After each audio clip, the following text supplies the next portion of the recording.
अगर हम सेवा परायण हैं तो नाम का जिह्वा से जरूर उच्चारण करें, नहीं विस्मरण होने की संभावना है।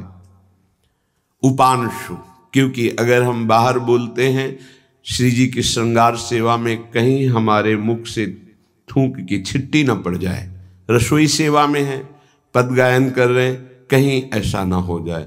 इसलिए जब हम श्री जी की सेवा में हैं तो हमारा मंत्र जाप, हमारा पद गुनगुनाना ये उपांशु ही होगा। वाचिक नाम जप, नाम कीर्तन, पद कीर्तन उस समय कर सकते हैं, जैसे सोनी लगा रहे हैं, पोछा लगा रहे हैं, इसमें कर सकते हैं। लेकिन पात्र मार्जन करके रख रहे हैं, रसोई सेवा या श्रृंगार सेवा, उस समय उपांशु ही होना चाहिए। जब सेवा से निवृत्त होकर हम एकांत में मंत्र जप कर रहे हैं तो ये चार बातें नहीं होनी चाहिए मंत्र जापक में या नाम जापक में। उस समय जिस समय हम बैठे हैं, पहला, नाम जप या मंत्र जप में जो ही हम माला प्रारंभ करते हैं तो सद्गुरुदेव भगवान को प्रणाम करके मौन धारण करते हैं जब तक वो माला ना हो जाएगी। अत्यंत आवश्यक होने पर भी माला पूरी ही करनी है, तब बात करनी है मंत्र जाप में। ये नियम होना चाहिए। अगर ऐसा नहीं है तो फिर माला पुनः आपको प्रारंभ करनी पड़ेगी, उसे पूरा करने। बीच में रोक कर बात करके फिर आगे, ये नहीं चलेगा, ये दोष माना जाता है। माला पूरी होने तक वार्ता नहीं हो सकती। बोलना बीच में, पहला दोष। दूसरा, इधर उधर देख ऐसे माला जपने, मेरुदंड सीधी, नासाग्र दृष्टि ऐसे। जिसे नींद आने की संभावना है वो आंख मूंद के भजन करने मत बैठे। नहीं, कंबल या शाल ओढ़ा, आंख मूंद ली तो माला छूट जाएगी और आपका समय व्यतीत हो जाएगा नींद में। ऐसा प्राय होता है। कठोर आसनों पे बैठ करके नींद ना आवे इसलिए नासाग्र दृष्टि रख के जप किया जाता है। उस मंत्र का ध्यान करते हुए आंख खुली हुई, बार बार पलक झपकना ऐसे ऐसे, ये नहीं, नासाग्र दृष्टि रखते हुए मंत्र जप करते हुए बोलना नहीं। जैसे 11 माला का नियम दिया है गुरु मंत्र का, तो जिनकी विशेष विशेष सेवाएं हैं, जब आपको समय मिले, जितना मिले अधिक से अधिक आप मंत्र जाप करें। जब आप आसन पे बैठकर मंत्र जाप कर रहे हैं तो बोलना नहीं है, माला पूरी होने पर ही बात करें अगर कोई अत्यंत आवश्यक है। दूसरा, इधर उधर गर्दन हिलाना, देखना, ये नहीं। मेरुदंड सीधी, आंख खुली हुई, आंख मूंद के नहीं जपना। एक महाभागवत की पत्नी निरंतर भगवदाकार वृत्ति में रहती थी, तो उनके पति जब पूजा में बैठते तो आंख मूंद करके बैठते ध्यानस्थ से। एक बार उन्होंने पूछा, प्रभु आपके आंख मूंदने और आंख खोलने में अंतर पड़ता है क्या? तो उनका पड़ता है।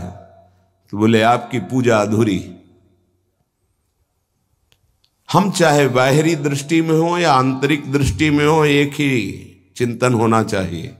आंख खुली हो या आंख बंद, तभी सच्चा उपासक है। तीसरा,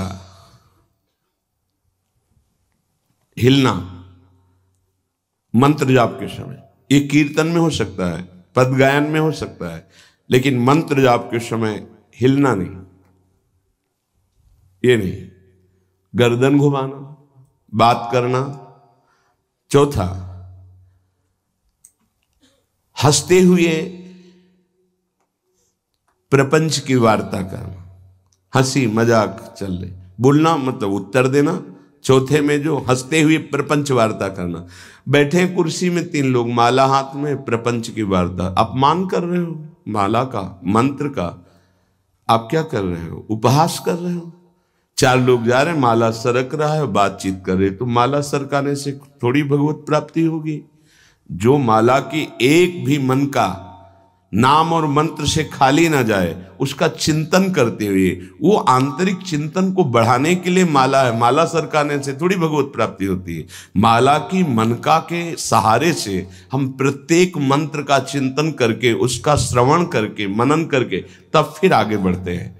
ये थोड़ी कि जल्दी जल्दी किसी किसी की माला को तो देखते हैं कि इतनी रफ्तार से कैसे चल सकती है। अगर हम केवल राधा नाम भी जपें तो इतनी रफ्तार से नहीं चल सकता, क्योंकि हमें लिखना है राधा राधा।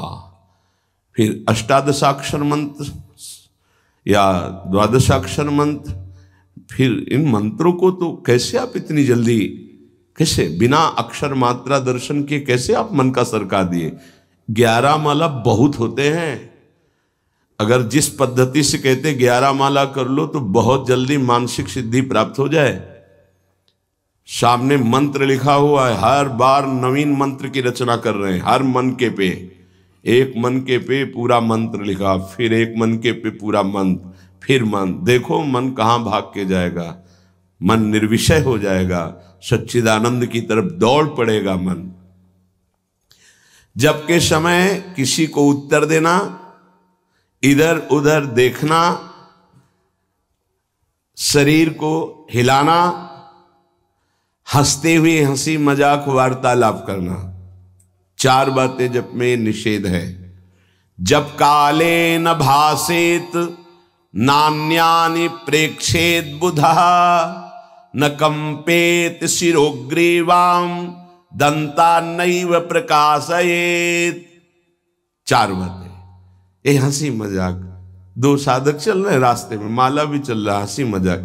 तुम्हारे पास समय कैसे, तुम्हारा माला कैसे चल रहा है, तुम वार्ता कर रहे हो, हंसी मजाक कर रहे हो, ऐसा नहीं, इतने सिद्ध नहीं हो गए हो। जो शास्त्र जब काले न भाषेत नान्यानि प्रेक्षित बुधा न कंपेत शिरोग्रीवाम दंतान नैव प्रकाशयेत।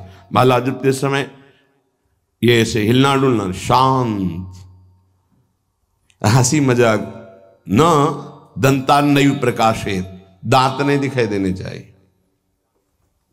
गुरुमंत्र के समय तो मुख से वायु भी नहीं निकलनी चाहिए, मुख से।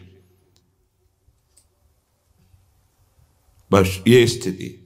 थोड़ा दांतों के बीच में जगह है, जिह्वा का अग्रभाग ऊपर के दांत के जोड़ पे है, हल्की सी नाक की श्वास से मंत्र का उच्चारण है, उसी का श्रवण है, और नेत्रों से दृष्टि में हम देख रहे हैं। भगवदाकार मंत्राकार वृत्ति करनी है। प्रभु के मंगलमय नाम उच्चारण करने से करोड़ करोड़ जन्मों के पापों का नाश होता है, ऐसा शास्त्र और ब्रह्म ऋषियों ने निश्चय किया है। भगवान का नाम उत्तम श्लोक है, पवित्र कीर्ति है। जो नाम जप करता है वो पवित्र कीर्ति वाला हो जाता है, वो उत्तम श्लोक भगवान को प्राप्त कर लेता है, भगवत स्वरूप हो जाता है।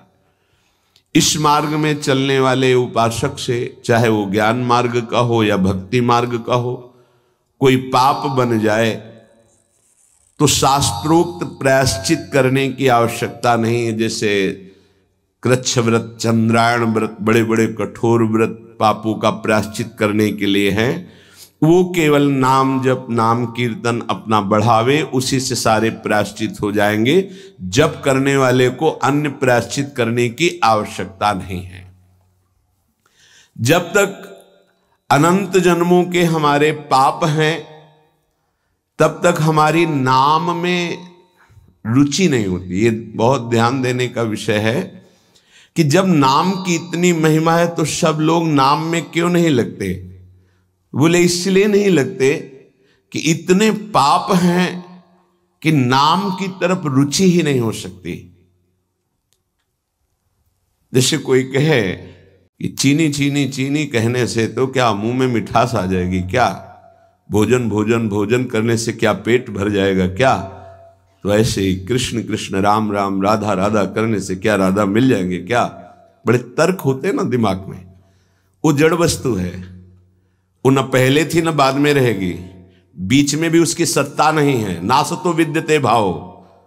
और जो भगवान को अधीन कर ले, भगवान से भी महान, जिसकी महिमा स्वयं भगवान नहीं वर्णन कर सकते। कहूं कहां लगी नाम बड़ाई, राम न सके नाम गुण गाई।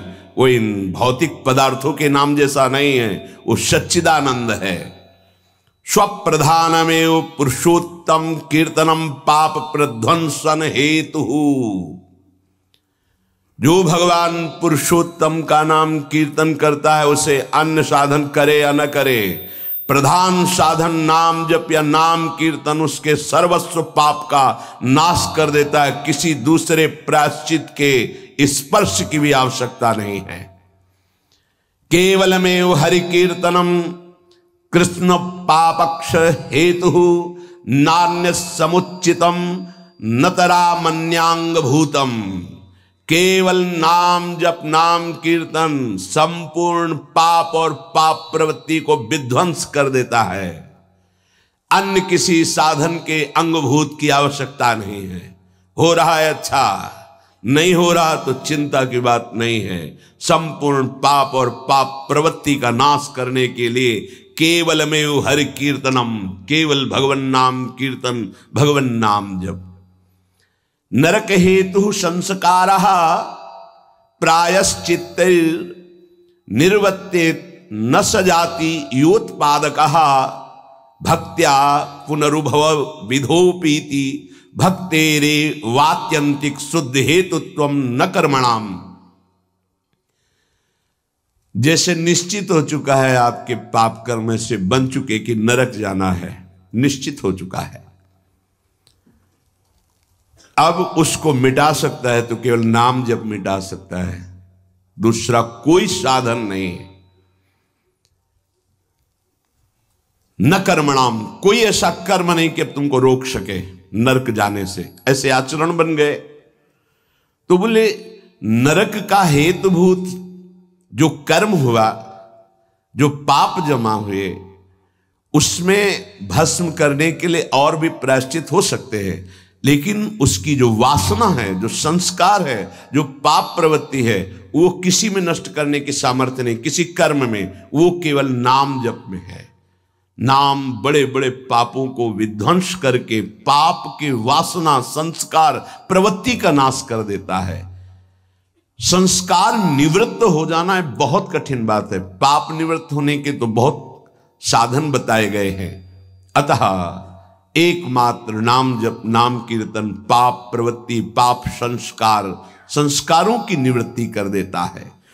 अत्यंत शुद्धि साधन मावृत्ति गुणकम कृष्ण कीर्तनम अत्यंत शुद्धिश्च सह वासना भी पापानां परिचयः भविष्यद् भी पापैरनुपश्लेषः फलमावृतिः प्रारब्ध परिक्षये च युक्तमेवावृत्तोपेक्षणम्।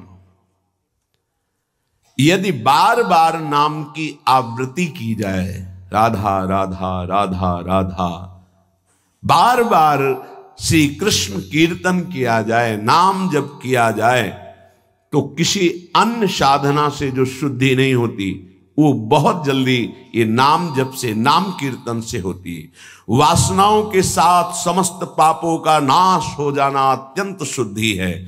भविष्य में कभी किसी पाप का संपर्क जो भूल से चूक से कुसंग से उपासक से बन जाता है वो तत्काल भस्म हो जाता है। तत्काल इतनी भीषण जलन प्रायश्चित पैदा होती है कि उसके लिए नहीं कि अभी का पाप शाम तक भी टिक पाएगा, नहीं, तत्काल प्रायश्चित होता है। नाम जप से तत्काल ग्लानि, इतनी जलन क्यों, भस्म हो जाता है। और अगर उपासक चाहे तो प्रारब्ध का क्षय भी कर देगा। प्रारब्ध अर्थात जो शरीर भोग निश्चित हो चुका है। ऐसा न समझे कि नाम जापक भजन करने वाला प्रारब्ध क्षय नहीं कर सकता। हर रोग को नष्ट करने की सामर्थ्य है, पर वो अपने नाम जप की जो आवृत्ति कर रहा है, अव्यावृत भजनात्, बार बार नाम जप कर रहा है, वो आराध्य देव के विधान को जानकर सुखी होने वाला उपासक हो जाता है। पाप क्षय हुआ, पाप की प्रवृत्ति का नाश हुआ, आगे भूल चूक से पाप हो जाए उसका भस्म करने की सामर्थ्य उसमें, प्रारब्ध को क्षय करने की सामर्थ्य होते हुए भी भक्त अपने प्रारब्ध को क्यों भोगता है? क्योंकि वो उस भजन से अपने आराध्य देव को प्रसन्न देख करके, मन जहां है सावई मना कृष्ण पदारविंद, अब उसे प्रारब्ध कोई दुखद नहीं लगता, अपने स्वामी का मंगल विधान लगता है, वो उसे सहज में भोग लेता।